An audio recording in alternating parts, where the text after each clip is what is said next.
श्री शिवाजी महाविद्यालय परभणी के हिंदी विभाग की ओर से आप सभी छात्रों का हार्दिक स्वागत है। हिंदी साहित्य का इतिहास प्रश्न पत्र 9वां सत्र 5वां। इस प्रश्न पत्र के अंतर्गत मध्ययुगीन अर्थात भक्तिकालीन काव्यधारा की विशेषताओं को लेकर हम चर्चा कर रहे हैं। इस ताशिका के अंतर्गत कृष्ण भक्ति काव्यधारा को लेकर हम चर्चा करेंगे, उसकी विशेषताओं को जानने का प्रयास करेंगे। मित्रों, मध्यकालीन काव्यधारा में कृष्ण काव्य का महत्वपूर्ण स्थान है। भारतीय धर्म साधना में कृष्ण का विलक्षण व्यक्तित्व रहा है। साथ ही पुराणों में भी पर्याप्त कथाओं का केंद्र होने का श्रेय भी उन्हें प्राप्त है। जिन सगुण भक्त कवियों ने विष्णु के अवतार के रूप में कृष्ण को माना, उसकी आराधना की, उसे अपनी कविताओं में उतारा, उसे कृष्ण भक्ति काव्यधारा कहा जाता है। कृष्ण भक्ति के प्रचार में वल्लभाचार्य के पुष्टि मार्ग अर्थात पुष्टि संप्रदाय का बहुत बड़ा योगदान माना जाता है। वल्लभाचार्य जी ने कृष्ण भक्तों को श्री कृष्ण की लीलाओं का गुणगान करने की प्रेरणा दी और उनके प्रमुख शिष्य सूरदास थे, जो कि इस काव्यधारा के प्रमुख कवि माने जाते हैं, प्रातिनिधिक कवि माने जाते हैं। वल्लभाचार्य के बेटे श्री विठलनाथ ने पुष्टि मार्गी कवियों में से 4 कवि अर्थात सूरदास, परमानंददास, कुंभनदास और कृष्णदास को तथा अपने 4 शिष्यों नंददास, चतुर्भुजदास, चित स्वामी और गोविंद स्वामी को लेकर अष्टछाप की स्थापना की और इन 8 कवियों में सूरदास और नंददास प्रमुख कवि माने जाते हैं। इस काव्यधारा की और एक प्रमुख कवयित्री मानी जाती हैं जो मीराबाई हैं। इस काव्यधारा के कवि के रूप में संत सूरदास को प्रमुख अग्रणी कवि माना जाता है, जिन्होंने भारतीय धर्म और संस्कृति के इतिहास में कृष्ण सदैव अद्भुत और विलक्षण व्यक्तित्व माने जाते हैं, उसे अपना आराध्य माना। हमारी प्राचीन ग्रंथों में यत्र तत्र कृष्ण का उल्लेख मिलता है, जिससे उनके जीवन के विभिन्न रूपों को पता चलता है और जिसे कृष्ण भक्ति काव्यधारा के कवियों ने बहुत ही सुंदर तरीके से विश्लेषित किया है। कृष्ण भक्ति काव्यधारा के कवियों ने अपनी कविताओं में राधा कृष्ण की लीलाओं को प्रमुख विषय बनाकर व्यापक रूप में प्रस्तुत किया है और ऐसी काव्यधारा कृष्ण भक्ति काव्यधारा भक्तिकाल की प्रमुख काव्यधारा है और जिसे विशेषताओं के रूप में हम पढ़ने जा रहे हैं। पहली विशेषता के अंतर्गत आती हैं राधा और कृष्ण की लीलाएं। कृष्ण भक्ति काव्यधारा के कवियों ने अपनी कविताओं में राधा कृष्ण की लीलाओं को प्रमुख विषय बनाया है। जैसे कि हम सभी जानते हैं, श्रीमद् भागवत में कृष्ण के लोकरंजक रूप में प्रस्तुत किया है, लेकिन सूरदास जी ने राधा कृष्ण के अनेक प्रसंगों का चित्रण कर उन्हें एक सजीव व्यक्तित्व रूप प्रदान किया है। हालांकि सूरदास अंधे थे, उन्हें दिखाई नहीं देता था, लेकिन अनेक वर्षों से कृष्ण की लीलाओं का गुणगान सुनकर उसे कल्पित कर अपनी वाणी से कुछ पद लिखे, जो कि कृष्ण के चरित्र के रूप में लिखे हैं। हिंदी कवियों ने कृष्ण चरित्र का नाना रूप रंग प्रदान किया है, जो काफ़ी लीलामयी और मधुर जान पड़ता है। लीलाओं का मुख्य उद्देश्य आनंद प्राप्त करना है। बाल कृष्ण की वात्सल्य से पूर्ण लीलाएं, बाल गोपालों के साथ सख्य रूप स्थापित करती हुई लीलाएं और ब्रज की गोपियों और राधा के साथ रास रचने वाली माधुर्यमयी लीलाएं संपूर्ण कृष्ण भक्ति काव्य में विद्यमान हैं। कृष्ण ब्रजवासियों को भयमुक्त करने हेतु पतना, वध, शेषनाग दमन आदि लीलाएं भी करते हैं। ये लीलाएं जनमानस के मन को आकृष्ट करने वाली है। इन सारी लीलाओं को सूरदास जैसे, नंददास जैसे, चित स्वामी जैसे कृष्ण कवियों ने बहुत ही सुंदर तरीके से अपनी कविता में चित्रित किया है। दूसरी विशेषता को हम देखते हैं वात्सल्य रस का चित्रण। बहुत ही सुंदर रूप वात्सल्य का इस काल के कवियों ने चित्रित किया है। वात्सल्य का चित्रण किया है वियोग और संयोग इस रूप में। इन कवियों ने कृष्ण के बाल रूप को पहले पहले चित्रित किया। यदि वात्सल्य रस का नाम ले तो सबसे पहले सूरदास का नाम आता है, जिन्हें आप इस विषय का विशेषज्ञ कह सकते हैं। उन्होंने कान्हा के बचपन की सूक्ष्म से सूक्ष्म गतिविधियों को भी अपनी पैनी दृष्टि से, कल्पना से चित्रित किया है, मानो वे स्वयं वहां उपस्थित हो। मैया कब हूँ बढ़ेगी चोटी, किन्हीं बार मोही दूध पियत भई, ये आज हूँ छोटी। बहुत ही सुंदर तरीके से चित्रण किया है बाल मानसिकता को लेकर, कि छोटे कान्हा अपनी माँ से कहते हैं कि मेरी चोटी कब बढ़ेगी माँ, कितने दिन तक मैं दूध पीता रहूं, लेकिन आज भी ये छोटी हैं। बहुत ही सुंदर तरीके से बाल मानसिकता को लेकर, मनोविज्ञान को लेकर यहाँ पर सूरदास जी ने चित्रण किया है, वात्सल्य का चित्रण किया है। सूर का वात्सल्य केवल वर्णन मात्र नहीं है। जिन जिन स्थानों पर वात्सल्य भाव प्रकट हो सकता था, उन सब घटनाओं को आधार बनाकर काव्य रचना की गई है। उन्होंने सूरदास ने वात्सल्य में संयोग पक्ष के साथ साथ वियोग पक्ष का भी सुंदर वर्णन किया है। जब कंस का बुलावा लेकर अक्रूर आते हैं तो कृष्ण और बलराम को मथुरा जाना पड़ता है।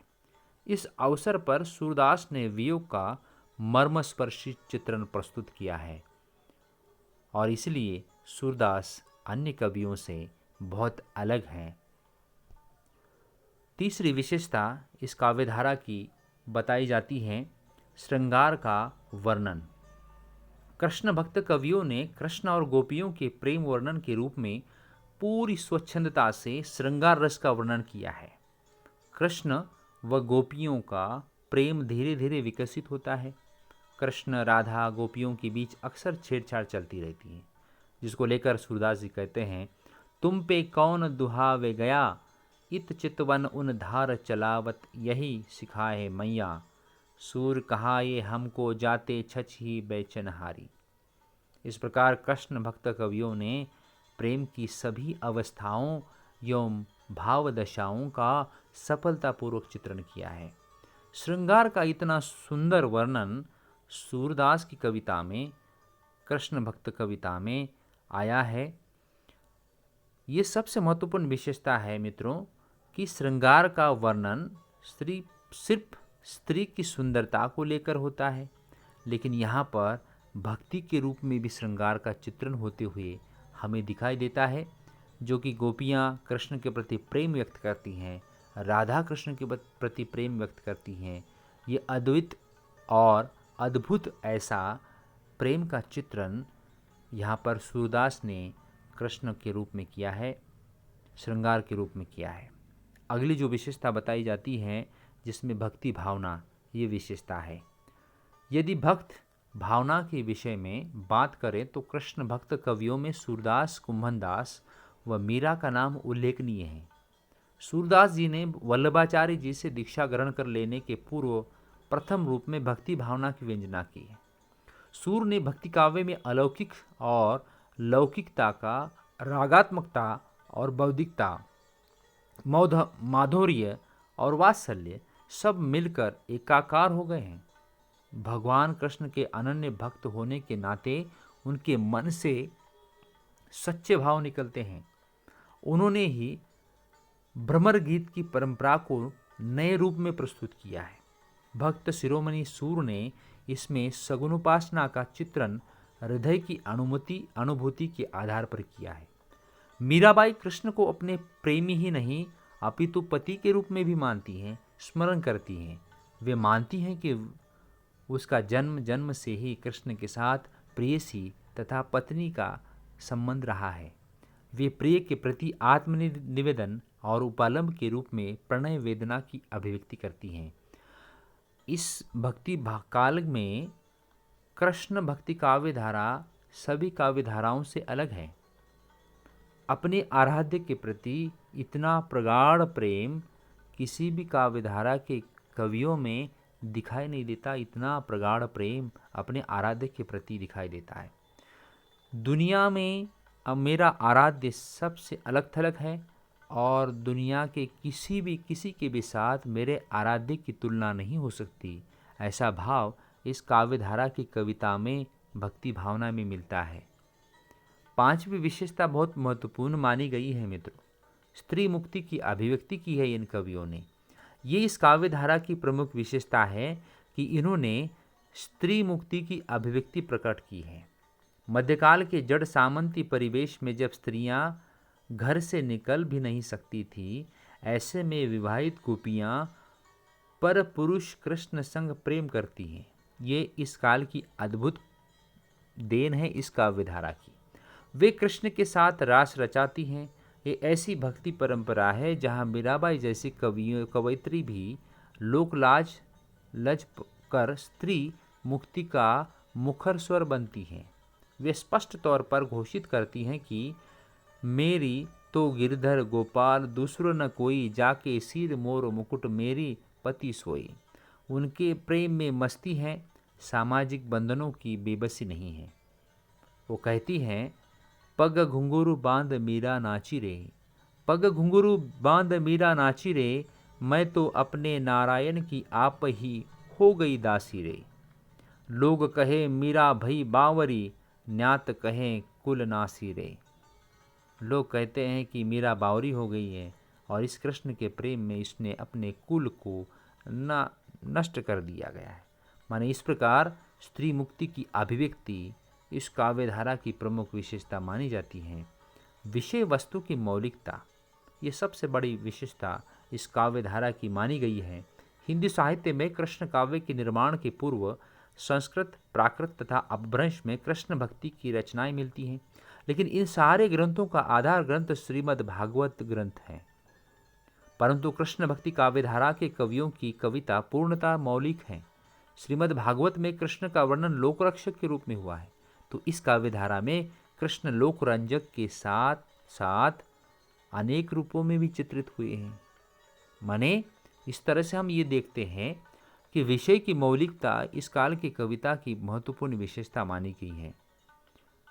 परंपरा से आए कुछ ग्रंथों का सहारा लेकर कई कवियों ने अपनी साहित्यिक सृजना की है, लेकिन कृष्ण भक्ति काव्यधारा के कवियों ने कृष्ण को एक नए लोकरंजक के रूप में प्रस्तुत करने का प्रयास यहाँ पर हुआ है, यह हम देखते हैं। संगीतात्मकता ये इस काव्यधारा की प्रमुख विशेषता है। कृष्ण काव्य संगीतात्मक है। संगीत की राग रागिनियों का प्रयोग सूरदास की कविता में मिलता है। मित्रों देखिए कितना अद्भुत है। संत सूरदास अंधे थे, लेकिन कई सुरों का निर्माण उन्होंने किया है। अपनी कविता में सुर का प्रयोग, संगीत का प्रयोग वे भली भांति करते रहे। आज के संगीत में इन राग तथा पदों का महत्व अमीट है। सूरदास, मीराबाई, हित हरिवंश आदि कवियों के पदों में संगीत की पूर्ण छटा प्रस्तुत हुई दिखाई देती हैं। ये सबसे बड़ी उपलब्धि भक्तिकाल की कविता में हमें कृष्ण भक्ति काव्यधारा में मिलती है। इसमें संगीतात्मकता है, जो आज भी हम उनके पदों को और उनके रागों को आज भी हम संगीत के अंतर्गत गाते हैं। प्रकृति चित्रण इस काव्यधारा की एक अद्भुत विशेषता है। भाव प्रधान काव्य होने के कारण इस कविता में प्रकृति का चित्रण उद्दीपन के रूप में मिलता है। फिर भी प्रकृति के कोमल और कठोर, मनोरम और भयानक दोनों रूपों का समावेश इस कविता में मिलता है। प्रकृति के अमूर्त सौंदर्य का चित्रण इन कवियों ने किया है। ये एक विशेषता इस काव्यधारा की प्रमुख लगती है, महसूस होती है। सामाजिक पक्ष को लेकर भी कृष्ण भक्त कवियों ने अपना चिंतन रखा है। यद्यपि इस कविता में कृष्ण की लीलाओं का ही वर्णन हुआ है, लेकिन इसके साथ साथ लोकमंगल की भावना भी समाहित हुई है। समकालीन समाज की प्रवृत्तियां, सुख, परंपरा, रूढ़िवादिता आदि का चित्रण इस काल के कवि की सामाजिकता का चित्रण करते हुए दिखाई देती है। इस काल में सामाजिक पक्ष का चित्रण करना अपने आप में एक महत्वपूर्ण विशेषता मानी जाती है, क्योंकि हर कोई समकालीनता को लेकर कवि लिखता है और ऐसा नहीं है कि कवि सामाजिक पक्ष को लेकर लिखे। कवि स्वांत सुखाय भी लिख सकता है, लेकिन इस काव्यधारा की कविता या इस काव्यधारा की भक्ति भावना की कविता में जो कवि ने लिखा है वो समाज को साक्षी मानकर लिखा है, सामाजिक पक्ष को लेकर लिखा है, सामाजिक पक्षधारकता को लेकर लिखा है। ये एक विशेषता इस काव्यधारा की कविता की हमें प्राप्त होती है। शैली तथा छंद का प्रयोग, इस काव्यधारा में गेय शैली का प्रयोग काफ़ी मात्रा में मिलता है। जैसे हमने पहले विशेषता को लेकर पढ़ा, संगीतात्मकता, ये उसके साथ जुड़ी हुई काव्यधारा की विशेषता है। गीति काव्य के सभी तत्व इस कविता में मिलते हैं। इसके अलावा भी संक्षिप्तता, भावात्मकता, संगीतात्मकता आदि शैलियाँ भी इस कविता में मिलती हैं। छंद में गीति पद, चौपाइया, सर, दोहा, सवैया, छपैया, गीतिका आदि छंदों का प्रयोग इस काल की कविता में मिलता है। अर्थात अनेक अलग अलग पद और छंदों का, शैलियों का प्रयोग इस काल के कवियों ने किया है, अर्थात संत कवियों ने किया है। अर्थात इन कवियों ने छंद, शैली तथा अलंकार का ऐसा कोई निर्बंध या बंध अपने ऊपर नहीं स्वीकारा। मुक्त रूप से अलग अलग पदों को लेकर लिखने लगे, अलग अलग अलंकारों को लेकर लिखने लगे, छंदों को लेकर लिखने लगे। ब्रज भाषा तथा अन्य भाषाओं का प्रयोग। कृष्ण भक्ति काव्य धारा प्रमुख तौर पर हम देखते हैं कि ब्रज भाषा में लिखा हुआ काव्य है। अनेक कवियों ने निसंकोच कृष्ण की जन्मभूमि में प्रचलित ब्रज भाषा को ही अपनी कविता का माध्यम माना है।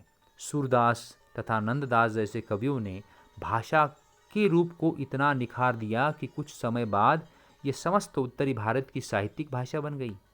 यद्यपि ब्रज भाषा के अतिरिक्त कवियों ने अपने अपने मातृभाषाओं में कृष्ण काव्य की रचना की, जिसमें विद्यापति ने मैथिली भाषा का प्रयोग भी किया है, ये भी आते हैं। अर्थात ब्रज भाषा में नहीं है तो समकालीन परिवेश के जितने भी कृष्ण भक्त कवि थे, उन्होंने अपनी मातृभाषा, समकालीन प्रादेशिक भाषा को भी महत्व दिया है। लेकिन सबसे महत्वपूर्ण विशेषता ये है कि इस काल के कवियों ने, अपने कृष्ण भक्त कवियों ने अपने कविता के लिए ब्रज भाषा को चुना, ये सबसे बड़ी उपलब्धि है। रस योजना की यदि बात करें तो कृष्ण की बाल लीला एवं प्रणय क्रीड़ाओं का चित्रण अतः विषय वस्तु के अनुसार उसमें वात्सल्य और श्रृंगार की प्रधानता है। इन दोनों रसों का पूर्ण परिपाक कृष्ण भक्ति काव्य साहित्य में हुआ है। सूरदास वात्सल्य के सम्राट कहे जाते हैं क्योंकि उन्होंने बाल मनोभावों का ऐसा हृदयग्राही वर्णन अपने पदों में किया है जो अन्यत्र कहीं दिखाई नहीं देता। इस संदर्भ में हजारी प्रसाद द्विवेदी का मंतव्य महत्वपूर्ण लगता है। वे कहते हैं, बालकृष्ण की चेष्टाओं के चित्रण में कवि कमाल की होशियारी और सूक्ष्म निरीक्षण का परिचय देता है। न उसे शब्दों की कमी होती है, न अलंकार की, न भावों की और न भाषा की। और इस दृष्टि से देखा जाए तो रस योजना के दृष्टिकोण से देखा जाए तो हमारे सूरदास जी वहाँ पर महत्वपूर्ण कवि साबित होते हैं। मैया मैं नहीं माखन खायो तथा मैया कभी बढ़ेगी चोटी जैसे पदों कामाधरीय सूर के वात्सल्य वर्णन की विशेषताओं को उजागर करने में पूर्ण समर्थ है। और इसलिए रस के विभिन्न अलग अलग रसों को इस्तेमाल प्रयोग करने का प्रयास इन कवियों ने किया है। मुख्यतः वात्सल्य श्रृंगार का रस इस कविता की एक प्रमुख प्रवृत्ति हम देख सकते हैं। कृष्ण भक्ति साहित्य आनंद और उल्लास का साहित्य है। इस साहित्य ने जीवन में व्याप्त जड़ता को भंग कर उसे गतिशील बनाया और उद्देश्यहीनता को दूर कर उसे लक्ष्य की ओर अग्रसर किया। जीवन की निरस्ता को समाप्त कर उसे सुषमा सौंदर्य की ओर अग्रसर करने में कृष्ण काव्य की महत्वपूर्ण भूमिका रही है। कृष्ण भक्ति साहित्य ने सैकड़ों वर्षों तक भक्तजनों को मुग्ध बनाए रखा। मित्रों, इस तरह से हम देखते हैं कृष्ण भक्त काव्यधारा, कृष्ण भक्ति काव्यधारा ये मध्यकाल की प्रमुख काव्यधारा है, जो हमारे समाज में आई जड़ता को, जो हमारे समाज में आई निरस्ता को दूर करने का जिसने प्रयास किया और भक्ति में लीन कर समकालीन समाज के राजनीतिक दृष्टिकोण से आए दुखों को, समस्याओं को नष्ट करने का प्रयास किया है और समाज को नई दिशा की ओर ले जाने का प्रयास किया है, यही हम कह सकते हैं। धन्यवाद।